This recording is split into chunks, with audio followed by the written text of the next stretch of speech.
Hello, incurable creators, and welcome to this episode of the Podcasting Secret Show. Today, I'm joined by Nathalie Niddam.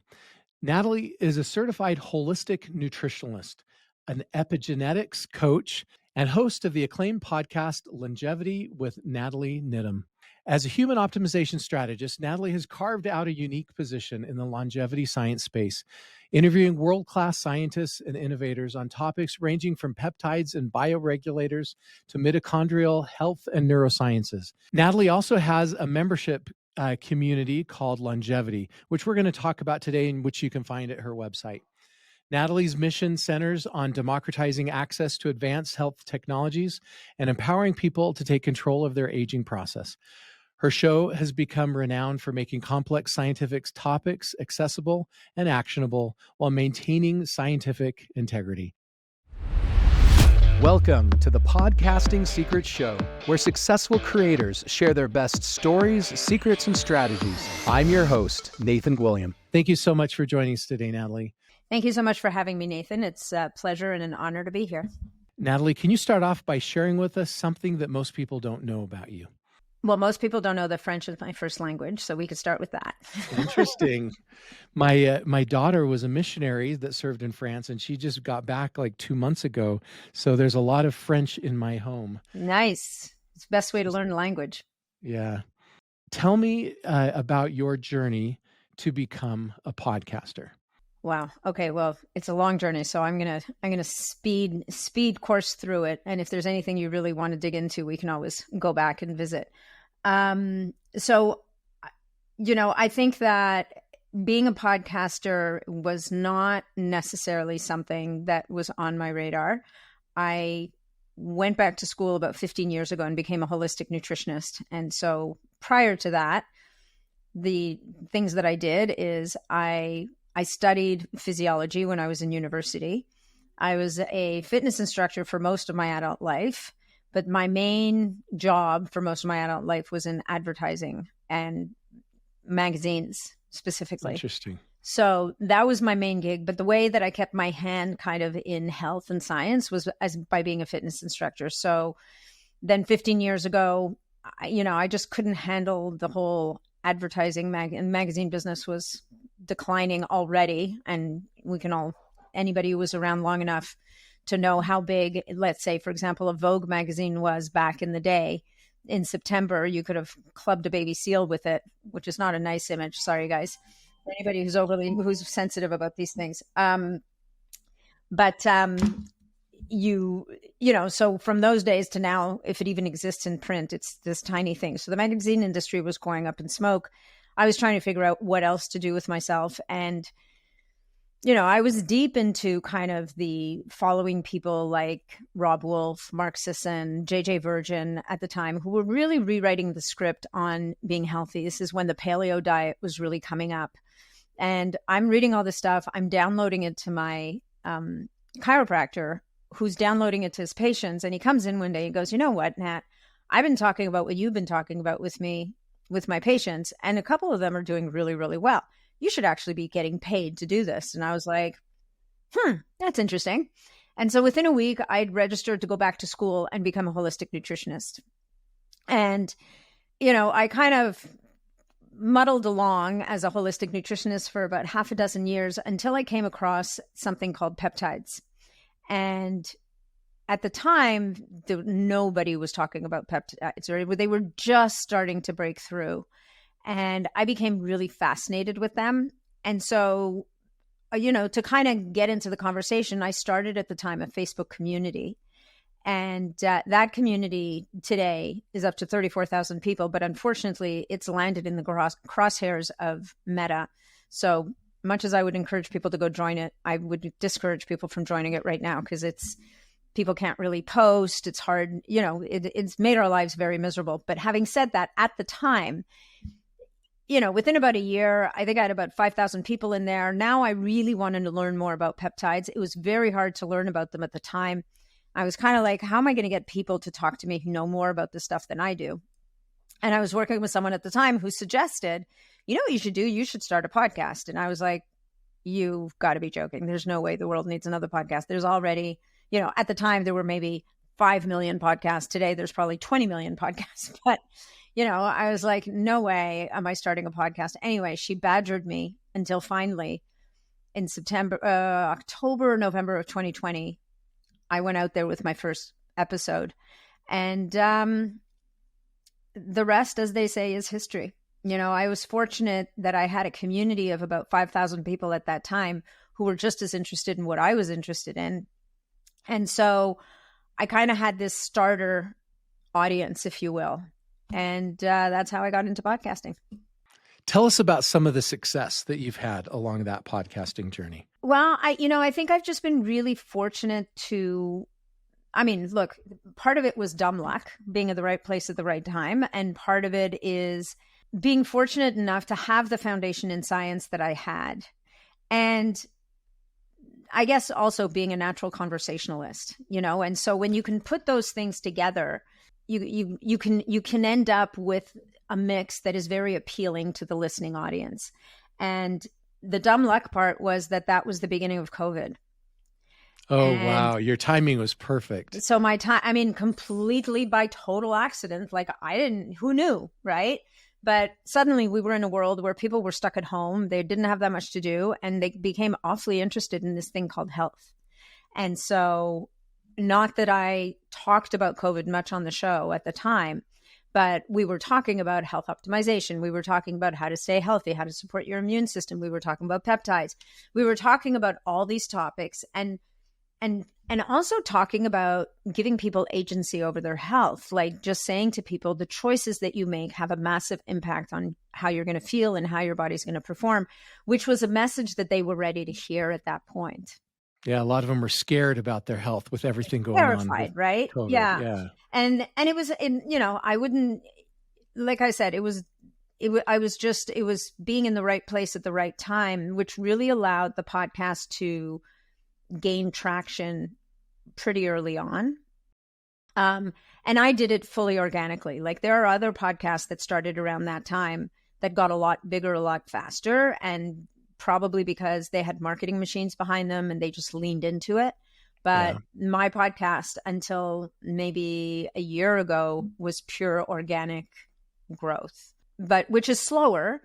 But it's kind of, it's a nice way if you can afford the time to build an audience, because the people you're attracting and who stay with you are just genuinely invested. Yeah. They're true fans. They're true fans, right? They haven't, and not that marketing doesn't work, because, I've been working with marketing agency for about a year, and that works too. But those people are different. They haven't always bought into this narrative, the premise of the show. And so it takes time to bring them along. And for some of them, the content is a little bit too advanced. And so what it's forced me to do is to get even better. I mean, I've always been about trying to make complex science understandable, but try to get even better at that. Try to get even better at allowing people to get a foothold without sounding like this is only for people who are really experienced or knowledgeable in this area. Yeah. Okay. You talked about, when you're telling your story, about how you worked in this newspaper or in this magazine advertising space, and then things weren't going well. That industry was kind of dying, and you made this pivot to podcasting. Talk a little bit about the skill sets that you've been able to take over from your days in magazine advertising that you've been able to effectively use in this new chapter of your career. Yeah, it's a good question. So just to be, look, the industry was fine it was okay when I left. It was contracting, but it was still fine. It wasn't where it is today, which is devastated. But first I became a nutritionist, and then I became a podcaster. And I would say that the skill set that served me very well is when you're a salesperson, communication, the ability to communicate and articulate ideas is really important. And that's something that's carried over. The other thing is that there's different kinds of salespeople out there, and everybody has strengths. My strength was always integrity, and it was always integrity and education. And that's how I sold. And that was part of the reason why I was successful in sales. Because you built trust. People trusted me. That's exactly right. And so and that's just who I am. It's not that I was doing it as a gimmick or as a way to sell. It's just how I show up in the world. And so as a podcaster, again, like, you've got a lot of people who come to podcasting for many different reasons, but people, I believe, are super smart, and they know when you're in it for the right reasons and when you're in it for reasons that maybe is not really there to serve them. Right. So that's a good way to say it. It's not that you're in it for a bad motive. You're just not in it for them. Yeah. Yeah. Yeah. And so, and then the third skill set, which I think might be what you're driving at a little bit, is, or maybe you don't know this, but for the first 2 years of well, first of all, I was able to bring sponsors on board. That's where I was going. I know you were going there. I know exactly where you were going. I was able to bring sponsors on board within, I'm just trying to count, like 6 to 8 months of launch. Yeah. Which I've met people who've been podcasting for 3 years and never brought a sponsor on board, not because they don't want sponsors, but because they have no idea how to go about it. Yeah. They don't have the skill set that you have. Well, they don't even have the mindset, right? Like they just don't have it. And so for the first 2.5 years, I sold my own ads and brought on my own sponsors. And it wasn't until, I guess, 3 years ago that I met someone at a big conference who used to work for a giant podcast in this space and said, if you're interested, we'd love to represent you. Like, we'll take it off your hands. We'll negotiate the contracts. We'll blah, blah, blah. And I was just like, okay. And, there's 2 rules in sales. One is that nobody's going to sell your stuff better than you. But there's also another rule that says sometimes taking a step away from the sales process allows people to negotiate a better deal for you, because if they're professionals, they'll do a better deal. Especially if they're completely focused on that type of advertising. They're niched in. Yeah. And I mean, I was still operating in a world of cost per thousands and whatnot. But what I realized very quickly, and what your audience should know, is that if you're in a niche space like mine, so I'm in the health and longevity space, if you look at the cost of an ad on my podcast based on CPMs, it's a ridiculous cost per thousand. It's so high. But that's because the audience is so concentrated. They are so invested and they're so educated. So, I constantly get pitches from companies saying, oh, we've got this whole list of companies that would love to advertise on your show. And I'm like, I'm sure they would. But if they're consumer packaged goods and they're looking for $5 a thousand, it's not going to happen. Right. And then I would be out of integrity, because I would be allowing advertising on my show that does not align with the values and the things that I'm teaching on the show. So, for people who are new to the space, to be targeted and to be focused and to be very clear on who your audience is and how you're serving them is what's going to bring you to that place where you have something of crazy value to offer to the right sponsor. I love it. Okay. Another thing you talked about is this Facebook group that you created. And I think it's a great idea to create communities around your podcast, bring your audience together. But you talked about how your Facebook group is in Facebook jail right now. And this is a common theme as I talk to podcasters. They've built their skyscraper on platforms they don't own. Correct. And such as a Facebook group. And it's so easy for Facebook to just change the rules or decide that you're not the right political persuasion for whatever some topic you're talking about and take everything away from you. And it is impossible to build a business, to build a skyscraper on land you don't own. Yep. And so many podcasters are now going the direction of building these communities and building their platforms on things they own that nobody can take away from them. And so you've gone to building a membership site. Can you tell us about this evolution from Facebook group to membership site? Today's episode of Podcasting Secrets is brought to you by Pod Allies, the done-for-you podcasting services solution. When I speak with CEOs about their podcast, one of the most common comments that I hear is that they know they need a podcast, but they don't have time. Have you ever wondered how some businesses find a way to still run their podcasts while juggling their crazy day-to-day operations. The secret might be simpler than you think. Let me introduce you to Pod Allies. This is a service that's changed the game for businesses in the podcasting world. Pod Allies is a done-for-you podcast production and marketing service. They understand that while many businesses understand the immense value podcasting can have for their business, finding time to produce, syndicate, promote, and monetize a show can be challenging. Pod Allies offers a dedicated team to handle virtually all aspects of your podcast production. From strategy and branding to audio and video editing and guest scheduling, they've got you covered. They even take care of creating blog posts, transcripts, and syndicating your content across multiple platforms. What sets Pod Allies apart is their use of PodUp, their proprietary podcasting software suite. This allows them to streamline the entire podcasting process, saving you time, effort, and a bunch of money. If you're ready to become a thought leader, connect with your audience, and grow your business through podcasting without all of the investment of time and cost of doing it yourself, Pod Allies might be the perfect solution for you. To learn more or to schedule a free consultation with a podcast expert, visit podallies.com. That's podallies.com. Now back to the show. So, it was multifactorial. I started the community, the membership community, I want to say maybe 2.5 years ago. I don't nail these dates in my brain. I probably should. Yeah. But I started it originally because the Facebook group was eating me alive. Like, it was so big. It was taking on a life of its own. I felt like a kindergarten teacher in there. It was awful. We had to be and because of the space we're in, being in alternative health, talking about peptides, we had to be very careful about the language people used. We had to be careful about what they posted. People come in there with all kinds of attitudes, like you're here to serve them. And they were a lot of belligerent people, a lot of people coming in to sell their own stuff, to hijack the group, to it's the wild, wild west. Like, it was pretty exhausting. And I ended up having to hire somebody else to moderate the group because I couldn't handle it anymore, both from a time perspective and an energy perspective and an emotional perspective. Like, it was just too much.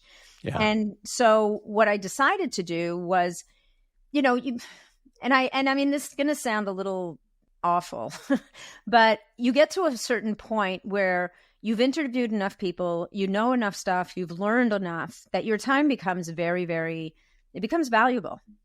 And to just spend, and not just valuable to you, but valuable to your audience. Exactly. And I'm happy to push the podcast out and make it free to people. There are people that put some of their podcasts out behind paywalls. I don't do that, right? Every podcast that I record is fully available to people.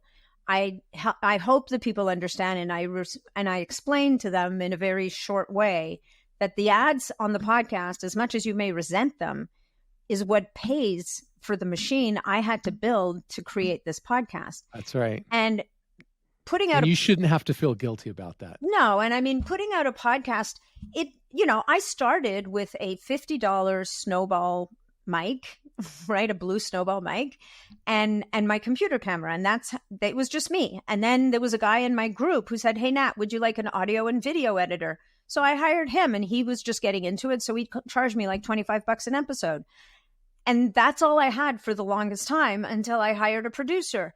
Today, I have two full-time VAs, a part-time VA, a full-time producer, a company that handles my sponsorships and advertising. I've got an AV editor, and I'm sure I'm missing people. Like, I've got a payroll in order to be able to create the quality product that I know will serve people best and that people expect.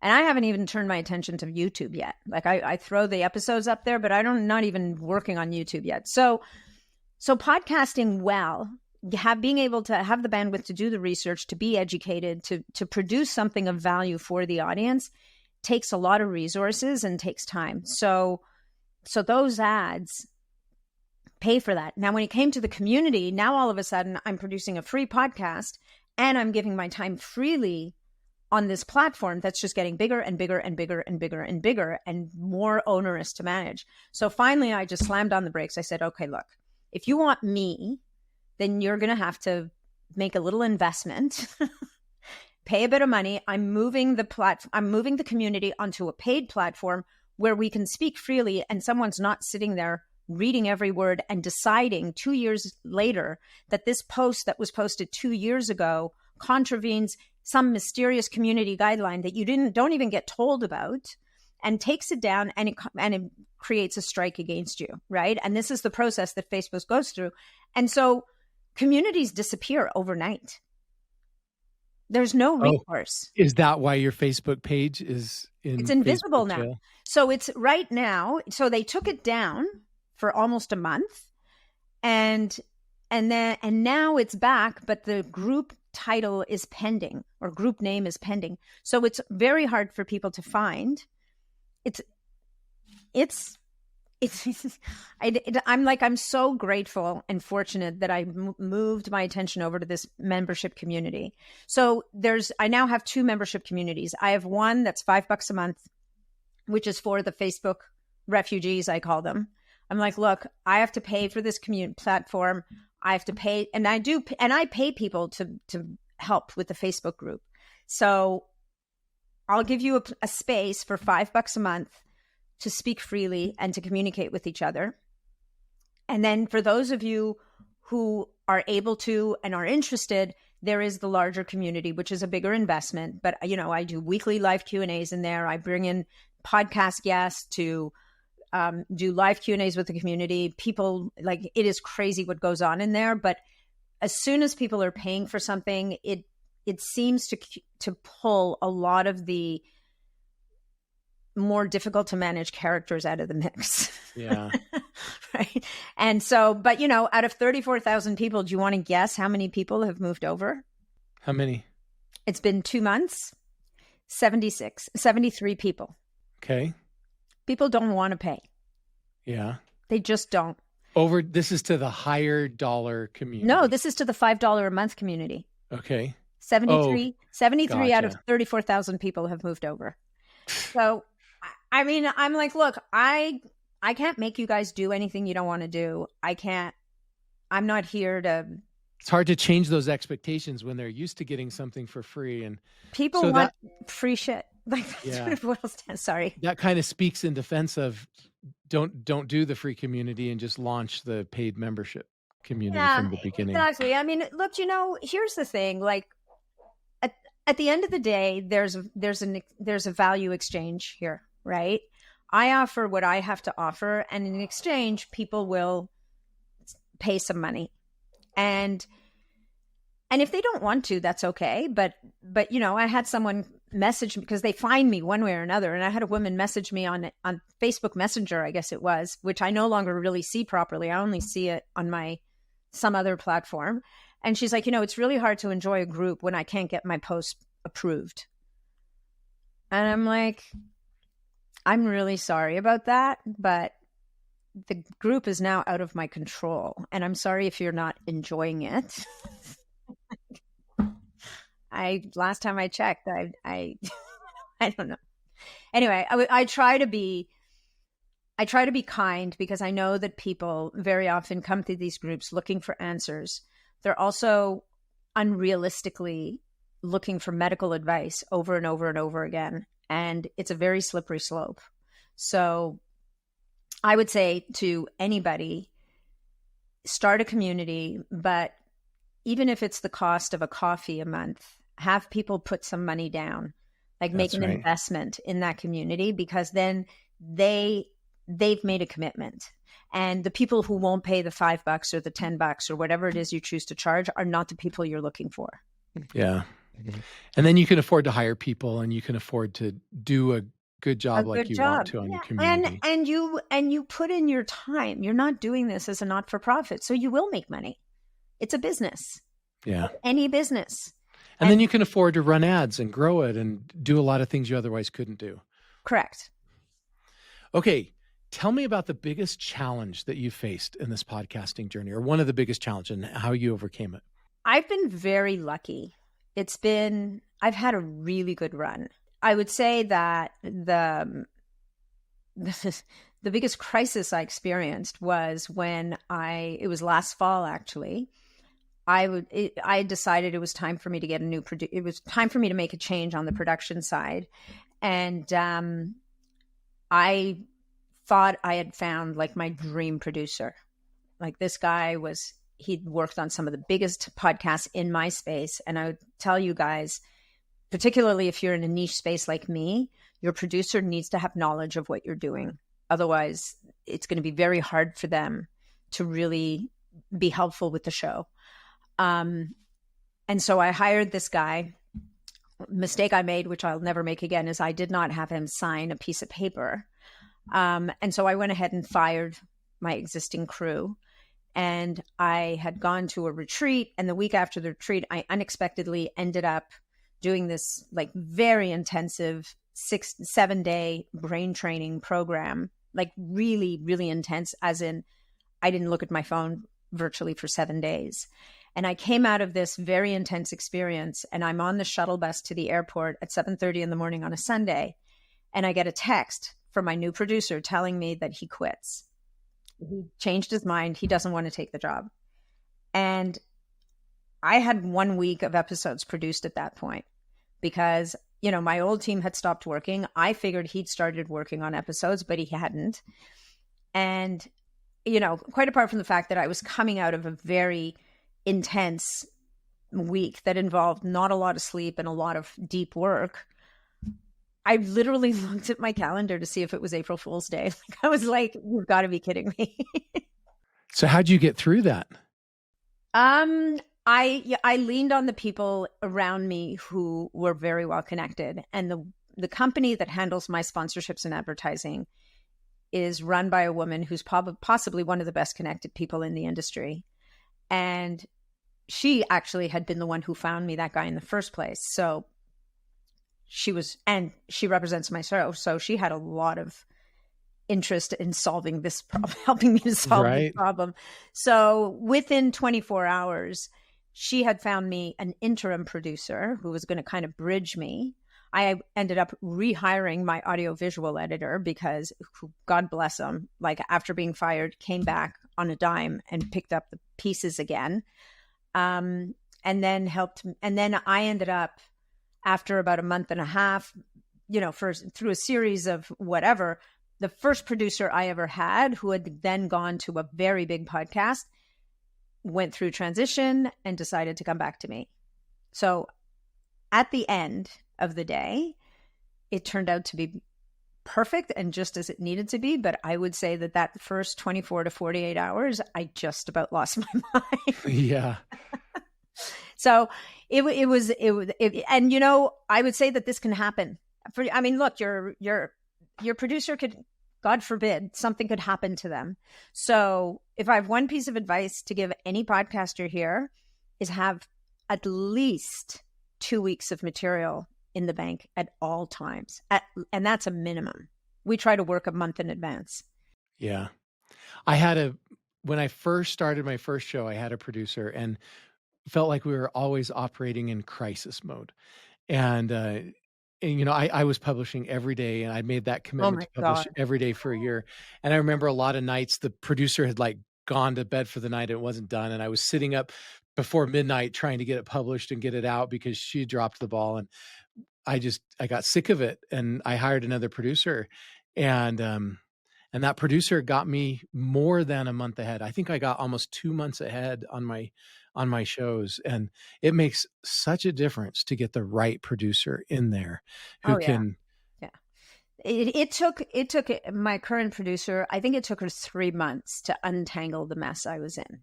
Yeah. Like just to institute systems and create protocols and train the VAs and like to do all the things that needed to be done so that we have a show that has systems and a process. I mean, she and a friend of hers actually created this guest vetting tool that leverages AI and allows us to put in the values that we want to see in a guest and ranks them. That alone saves her like hours every week. And so you have to find a person who's going to, like, you are, and I mean, this is a funny way to put it, but it's true. You're the talent, right? Yeah. So your producer, your audiovisual editor, all those other people are there to support you, to allow you to do your best work. And you will never do your best work when you're in crisis mode. Yeah, that's right. You have to get out of crisis mode. Mistakes happen there, and it's no fun, and you can't go on vacation, and you can't, like, Yeah, you need to give yourself the breathing room, and it's a lot more enjoyable to be a podcaster when you're ahead like that. absolutely. What has been one of your best strategies for growing your podcast? Being on other people's podcasts. Yeah, that's what most of the most successful podcasters almost always give that same answer. Yeah. Yeah. And then what has been your best strategy, or one of your best strategies for monetizing your podcast? Well, in the end, for me, it was hiring a company that does it for me. Like having those guys whose full attention, like they know all the companies, they're no, like removing myself from that equation. It was, so I pay them a percentage of sales is a no-brainer, right? Yeah. And that's especially a big compliment coming from someone whose experience is in ad sales and was being successful in her ad sales as well. Well, I'm not going to lie. There have been times when I've jumped in and said, okay, just get out of the way. I can do this myself. Yeah. I can do this better. Why would you agree to that? That's silly.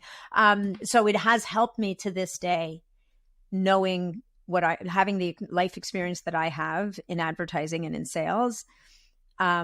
But it's also a relief to step back and allow somebody else to do it on your behalf. And to be fair, they get more money than I would have asked for. So they have a perspective that I wouldn't have had, because they represent probably now over a dozen shows.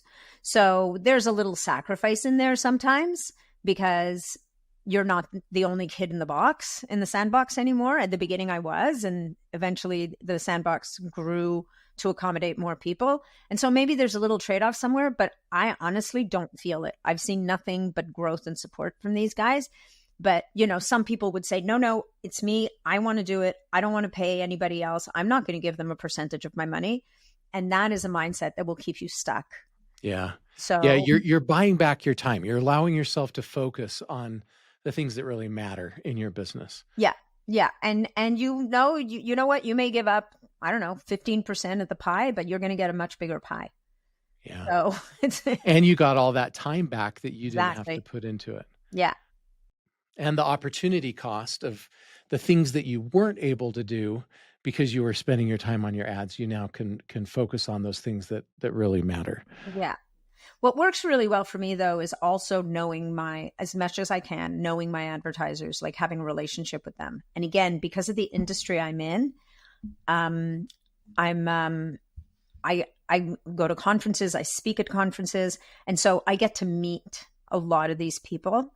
And there's something to be said with having a relationship, like a touch point even with your partners, your marketing partners, because then it's a healthier relationship than just a transactional relationship. Yeah. Nathalie, if our audience has enjoyed this podcast like I have, and they wanted to learn more about you and your show and your services, what are the best ways for them to do that? Sure. So, well, you mentioned probably the best is Longevity with Nathalie Niddam. That's the podcast. On Instagram, I'm at Nathalie Niddam. So that's mostly if you're interested in health and longevity. My website is natniddam.com, which needs some attention right now. But anyway, it's there. And the community is on the website, which is the longevity community. It's a tab at the top. If you click on that, it'll give you some information. And your name isn't spelled the normal way. Yeah. Would you spell it for everyone so we make sure they can spell it right? For sure. So it is spelled normally if you're French. It's Nathalie. That's my first name. Nath, there's an H, Nathalie, and the last name is Niddam, like mother at the end. Thank you so much for being with us today. Nathan, thank you so much.